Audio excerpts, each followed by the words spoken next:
Magandang araw po mga kapuntos, at sa araw na ito po meron po akong tampok na video para sa inyo at sana ay magustuhan ninyo. Kaya sa mga bago pa po sa aming channel, please po don't forget to hit the subscribe button at ang notification bell para maging notified kayo sa bawat video na ilalabas ko sa channel na ito. At bilang kahilingan po ng punto por punto team at naway maintindihan po ninyo, sana po wag nyo pong i-skip yung mga ads sa aming mga video. Sa maliit na bagay na po na yan, malaking tulong po yan sa ating programa at sa ating ministry.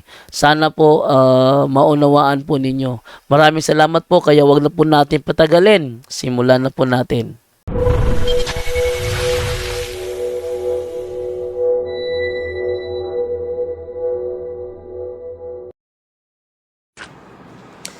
Hello, magandang gabi mga kapatid. At salamat sa Diyos ay may dalawang misa tayo ngayon.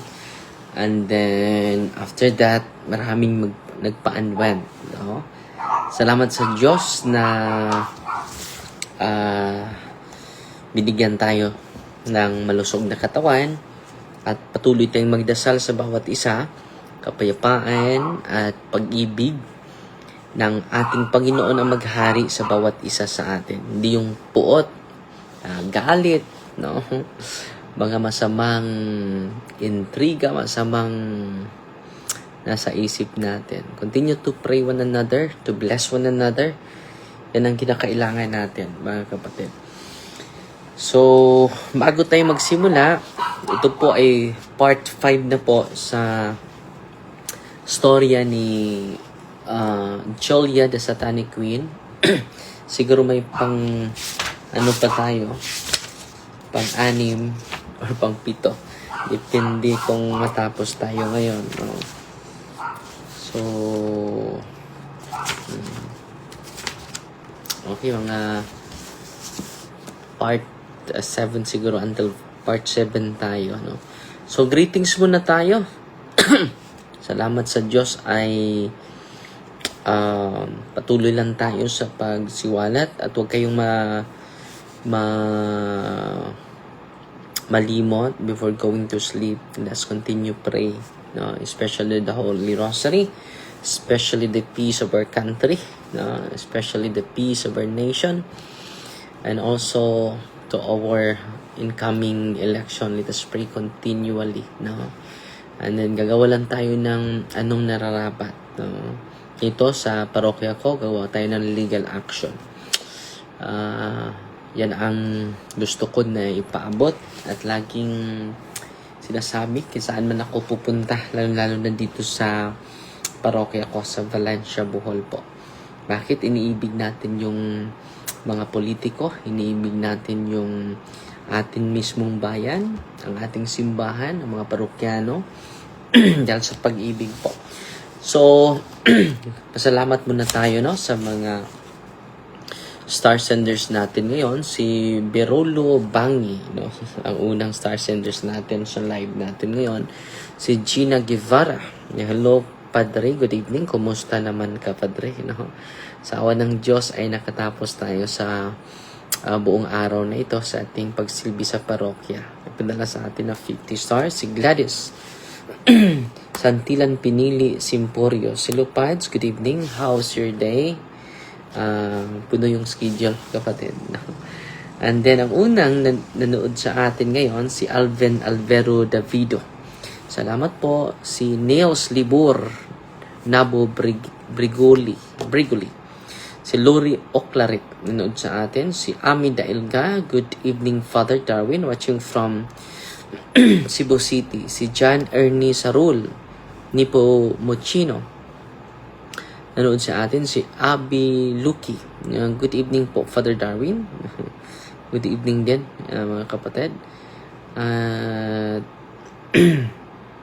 Si Crizel Malinaw Cafe.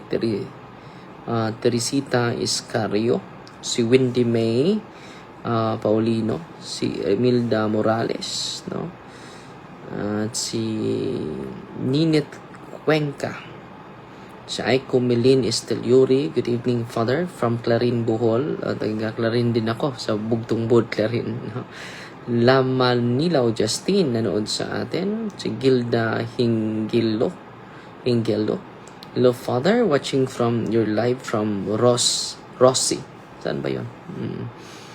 Irene Lagunoy nanood sa atin. Si Melanie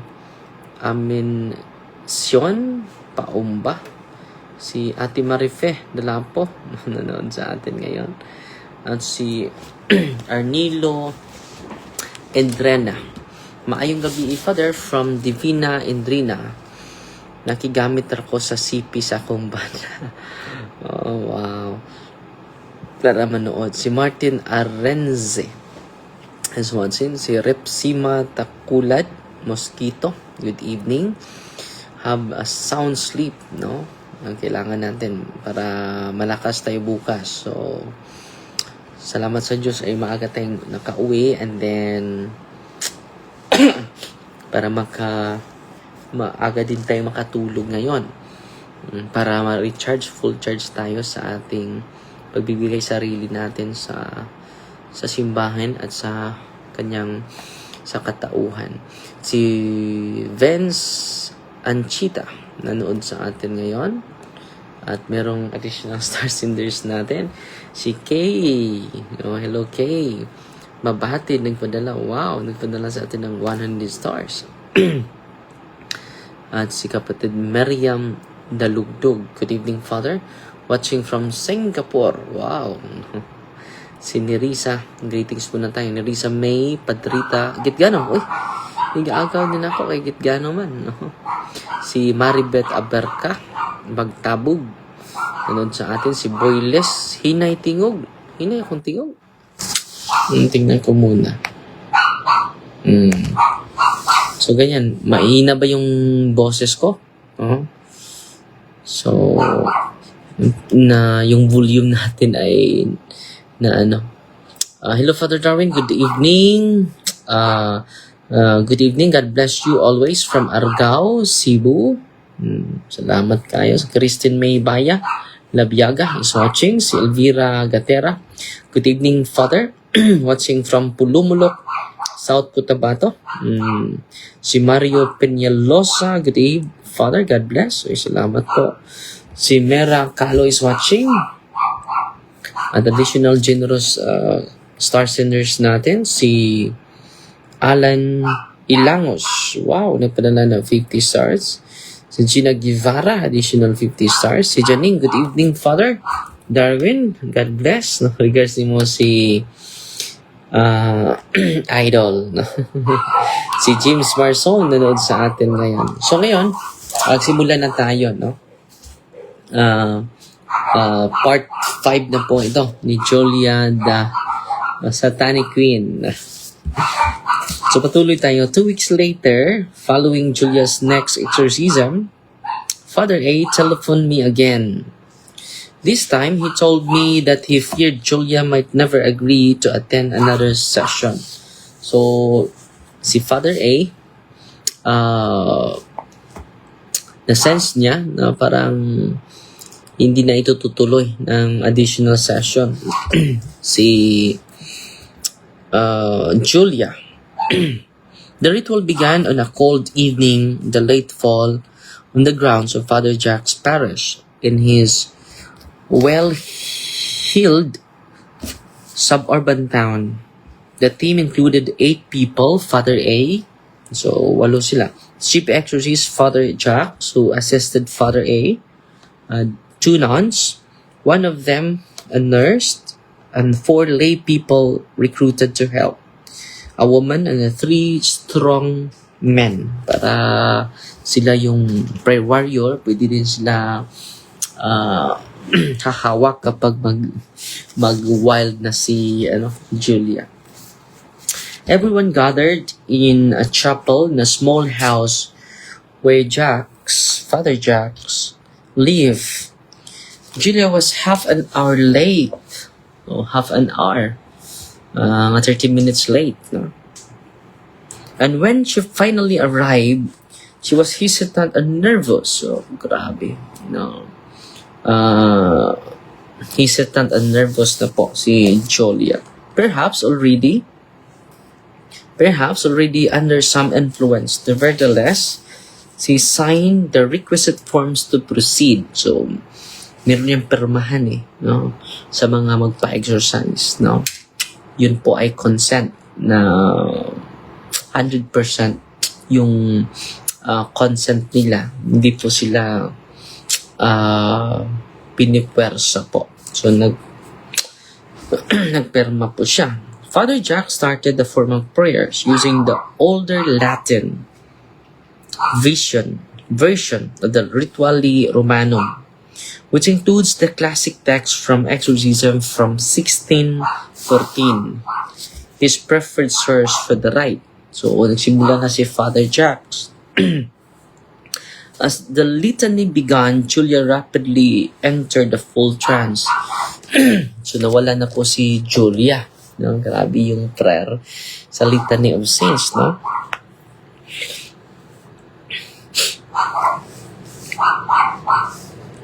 Soon the voice was expressing itself, again adopting its typical arrogant tone. Father A told me over the phone it protested that no one had a right to liberate this woman because she had freely promised herself to Satan. So, 100% inaalay niya yung sarili niya kay Satanas. A typical sentiment of evil spirits. Ito po yung na-experience ko, yung na-experience natin, narinig natin. Maraming beses na po ako nakaranas nito. No? The creature or creatures was trying to bully them all and employed the usual complaints, blasphemies, and boss. Yan talaga yung kanilang, lalo-lalo na kapag open demons, talkative na demonyo. We won't ever leave, stop, go. So, yan ang sabi ng mga demonyo. According to Father A, the ritual continued for at least 2 hours. So, mataas yung session nila, 2 hours. And the demon repeated the same sentiments throughout the exorcism. Pabalik-balik lang yung sinasabi ng demonyo. Wala kayo, hindi kayo makapanlayas nito dahil kinukonsecrate na yung buhay niya sa amin. So, yan ang pinakamahirap po. No? Kung ang pasyente ay hesitant, hindi mag-cooperate 100%, yan po ang pinakamahirap, mga kapatid. Okay? The demon generally directed its animus to Father A. So, saan siya nagagalit? Ni Father A. Sa exorcist talaga yan, magagalit. Base sa ating karanasan, mga kapatid. Okay? It also regularly taunted the 2 nuns, calling them whores and sluts. So, burikat kayo. Yan, bullying. No? According to Father A, I imagined the scene in my head. The participants would have surrounded Julia in case they needed to hold and restrain her. Malakas Extraordinary yung lakas niya. No? So, kailangan na may hahawak. Kung babae din yung pasyente, the best. No? Babae din yung hahawak. No? In case they needed to hold or restrain her. All of them would have taken direction from Father A, who had commanded the room and was exacting in his methods, as I knew from the past experiences. So, lagi nilang sinusunod yung instruction ni Father A. Okay. So, ito po, with a possessed female, Father A always ordered the woman to hold the victim. Yan ang sinasabi ko kanina, di ba? In part of preempt any later charge of misconduct by the males present. So, kailangan lalaki, babae din ang hahawak. On this night, the 2 invited nuns and lay woman had their hands directly on Julia's shoulders and arms. So, hinahawakan talaga nila, ready to grab her if she struck out or bolted. This time, it proved necessary. Father A told me that from the beginning of the exorcism ritual, Julia was straining with considerable strength. She tried to grab Father A's stole from around his neck. Gusto niyang kunin yung yung stool ni Father A. She tried to grab. Fortunately, her arms and hands had been restrained sa mga kasama nila. 2 madre at isang laigo na babae. Everyone wondered how Julia could sustain this effort over 2 full hours. No, 2 oras yung lakas niya ay nanatili pa rin. But they recognized that they were struggling against the power of the evil spirit's supernatural strength. Another classic sign of genuine possession. And then Father A continued, it happened. What? I asked. Julia levitated right out of her chair for half an hour. Grabe, no? Nilevitate yung nag-levitate si Julia. Half an hour. Hindi pa ako nakaranas nito. Half an hour. All the witnesses later corroborated this story. So lahat ng mga nakasaksi, nakapatunay ang aming levitation dali na bumaba. Pero ito is half an hour nag-levitate po. Marami kaming nag-levitate pero hindi nag-stay ng half an hour. Pero itong satanic wind levitated, half an hour. Grabe. And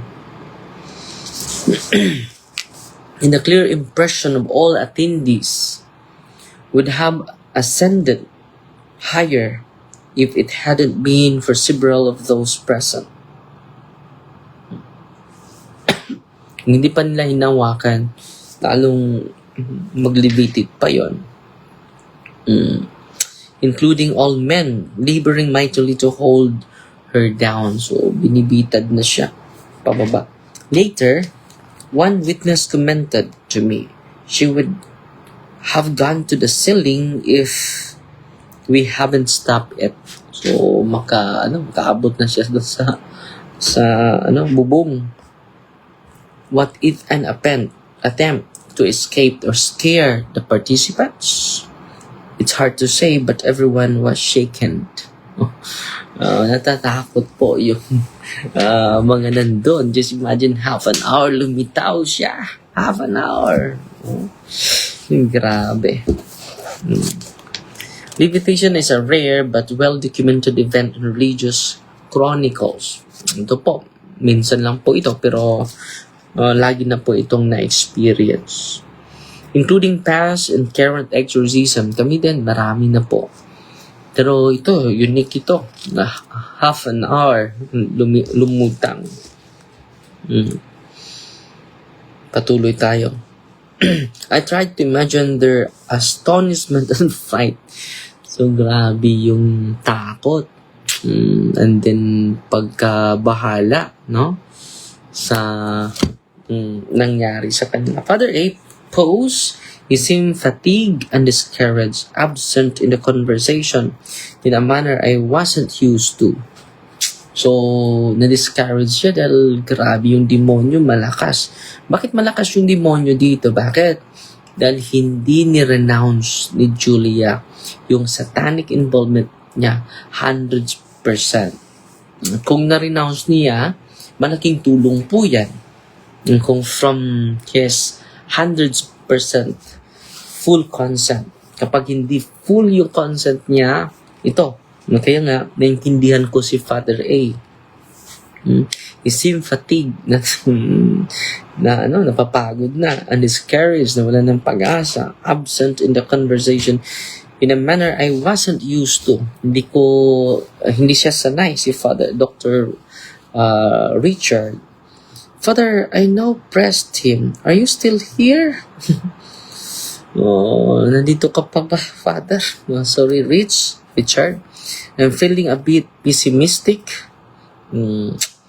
As I'm telling you this, the demons, because I thought multiple ones were involved. Ang daming demonyo nakapasok sa kanyang katawan. Keep up their constant barrage and seem to get stronger as I grow more tired. nung grabe na yung pagod ko, grabe din yung kanilang kapangyarihan. So, isa nakita ko dito dahil hindi nag-renounce na fully sa mga taong ganito, hindi ako mag-exercise eh. Bakit?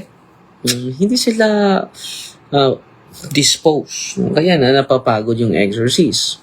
Para hindi ako mapagod, ipadaan natin ng i-diagnostic interview natin. One told us that Julia had invited them in and have received many favors in return. So, yung mga demonyo, ini-invite ni Julia. And many favors in return, marami siyang nakukuha. So, she had no right to be freed on their presence. So, hindi ito ma-liberate. No? He hesitated again. Maybe they know her intention better than any of us. No? Alam ng demonyo yung intention niya. Better than us. Better than any of us. I had already been wondering whether she ever felt interested in renouncing them at all. So, dito po yung na-problema, mga kapatid. Kung wala siyang interest to renounce everything, mahihirapan talaga. At hindi paging productive yung exorcism kahit sino pa yan. Exorcist na yan. Then Father A recounted a long list of more dramatic phenomena he had encountered during the long session. The demon or demons frequently writhed in pain upon any contact with holy water he sprinkled in Julia, yelling, "Stop, it burns." On the other hand, Julia had never had any reaction to tap water during any of her earlier test assessments. Her possessing spirit, of course, would not have been told which water had been blessed. During the rituals, including this one, Father A told me the demon often spoke in several foreign languages. Julia didn't know. According to Father Jacques, who knew the language well, the demon spoke articulate Latin. So, alam ni Father Jacques yung Latin, so very articulate na yung sinasabi niya in Latin. Hindi niya alam na itong lingwahe, hindi siya nag-aaral nito.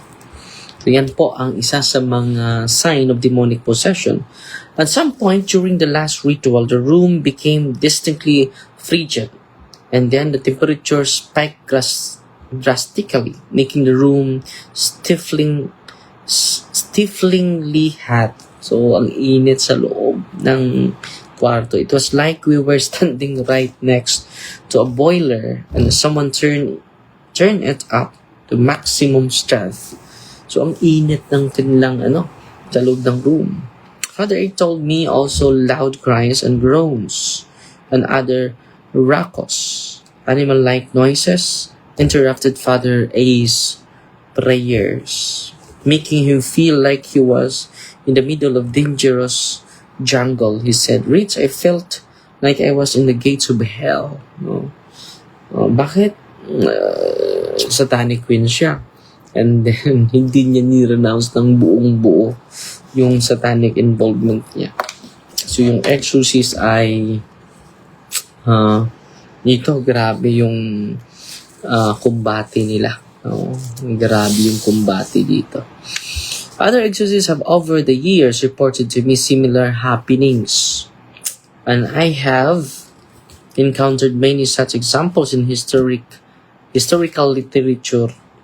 But as I re-examine the extraordinary testimony in Julia's case, confirmed in exact detail by all the participants, I'm still struck by the most unprecedented force of her possession.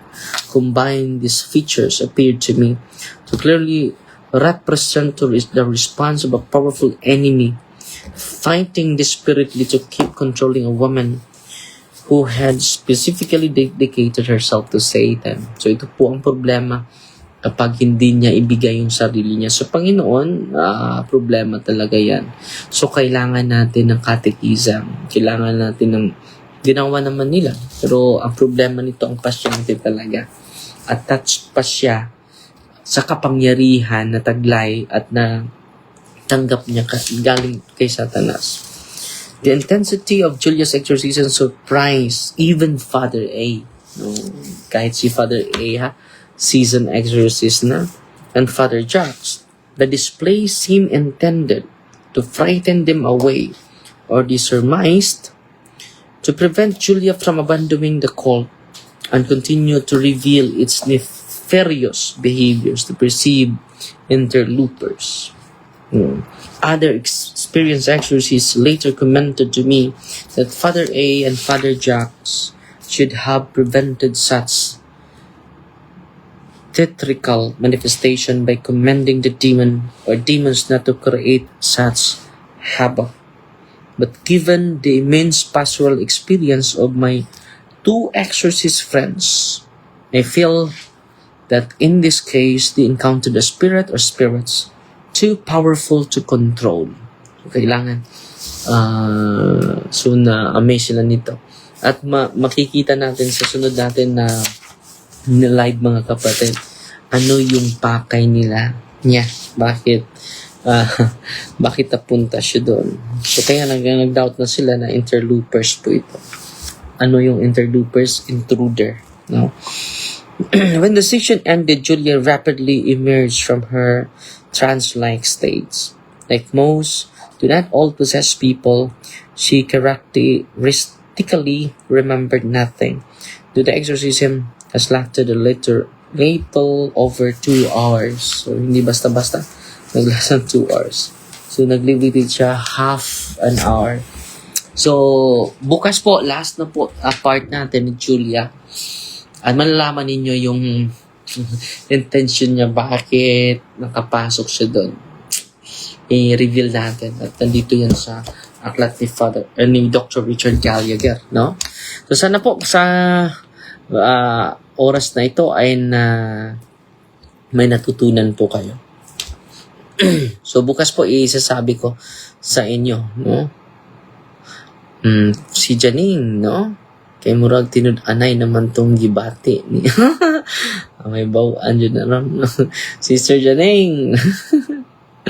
Si Sheila Love, good evening, Father D. Hope you had a great day today. Wow, nagpadala sa atin ng 200 stars, no? Paano yun, Father? Halimbawa, nakareceive ka ng Holy Eucharist pagkatapos mag-confess na kauwi na ako sa bahay, doon ko lang naalala na hindi ko pala nadasal ang akong contrition na punishment ng priest kasi nalimutan. Hindi yan punishment, kapatidan ng pare. Pinitensya po yan. Okay? So, dahil nakalimutan mo, hindi naman sinadya. So, you should ask the Lord forgiveness. Bob May. Napadala sa atin ng 50 stars. Si Eden Mirantes Clemente. Hello, Father D. Maayong gabi, Pats. Paki-appeal sa imong mga prayer. Akong anak si Jason, nadili na siya matintal sa pagsugal sa online games. So, nakabuang dyan ng online games, mga igsoon. Manang batay ta. Gina Guevara, nagpadala ng 100 stars. Salamat po. Si Striver Crystal, wow, nagpadala ng 500 stars. Si Army Parahes, 50 stars. Salamat po. Si Gina Apatan Dinukot, 50 stars. Si Gladys Santili, 100 stars. Si Bob Mate, 50 stars. Si Helen Larida Dakal, 50 stars. Si Gina Guevara, 100 stars. No? And then additional stars. Don Polistico, napadala ng 100 stars. Salamat po. So, greetings natin sa mga malugod nating taga-subaybay. Si Jaime Candilanza. Maayong gabi sa imo, Father. Watching from Surigao del Sur. Si Rimar Lucero, nanood sa atin ngayon.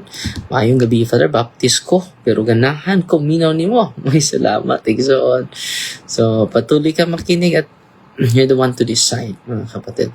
Si Rebecca Akuyan de la Cruz, nanood sa atin. Si Berlin Acal Gomez, nanood sa atin. Si Aries Gravoso Tuting, nanood din sa atin. Si James Marson, good evening, Father. Si Remy Marson. Si Jane Gasatan is watching. Si Gilmar Talusig, good evening, Father. Watching from San Julian, Abulog, Cagayan de Oro. Annalyn Danyo, nanood sa atin. Si May Carbajosa is watching. Si Oyanting, maayong gabi, Father, from Bayugan City. Si Lolita Permentera, Mauriel, maayong gabi, Father, from Diocese of Tagum. Si Alan Ilangos, nagdala ng 100 stars. Salamat po. Si Janing, daghan jud ka ayaw ming nakatunan ni mo, Father. Salamat. Salamat, Sister Janing. Additional 50 stars. So, 3 minutes na lang. Greetings muna tayo, ha? Father, I pray for me si Charles Day Galos, nagseminaryo. Wow! Kanin na tayo. Maayong gabi, Father. Mag-trigger man po kung magtanaw ko sa imong live. Many times na ako nakabantay ini, si Eva Pupier, no? Dahil naharas ka pa sa ating kaaway, kapatid, no? Si Luz Quijano Ray Maligon. Maayong gabi, Father. Musta na ang bunyag ni Bro Amik? Kakuan, February 8. No? Malapit na si GC Mondihar. Good evening, Father. Watching from Kabadbaran. No? Salamat sa pagpanood po. Si Darwin Alambag Libres. Pariha ko pangalan. No? Si Liche Marie Risosta. Good evening, Father. Si Florabel Tambasakan Basilio. Good evening, Father, na ako'y habak, Father. Ang gusto na ako, tangtango na. Asa ni na ako ibutang o ilabay. So, ilubong yan, ilibing yan, kapatid. And then, confess ka sa pari. And then, i-renounce mo yan. Bili ka sa akwati, Father, si Kia. I-renounce mo yan. No? Nandyan sa Father si Kia yung prayer po. Yung prayer deliverance handbook po. Si Visto Galari Chris Suganog, no? So, maraming salamat sa inyo, ha, at wala na akong oras, mga kapatid, at huwag kayong malimot sa pagpray ng rosaryo, ha. In the name of the Father, and of the Son, and of the Holy Spirit. Amen. Our Father who art in heaven, hallowed be the name. The kingdom come, the will be done on earth as it is in heaven. Give us this day our daily bread, and forgive us our trespasses, as we forgive those who trespass against us. And lead us not into temptation, but deliver us from evil. Amen. Hail Mary, full of grace, the Lord is with you. Blessed are you among women, and blessed is the fruit of the womb, Jesus. Holy Mary, Mother of God, pray for us sinners, now at the hour of our death. Amen. Glory to the Father, to the Son, and to the Holy Spirit, as it was in the beginning, is now, and ever shall be, world without end. Amen. In the name of the Father, and of the Son, and of the Holy Spirit. Amen.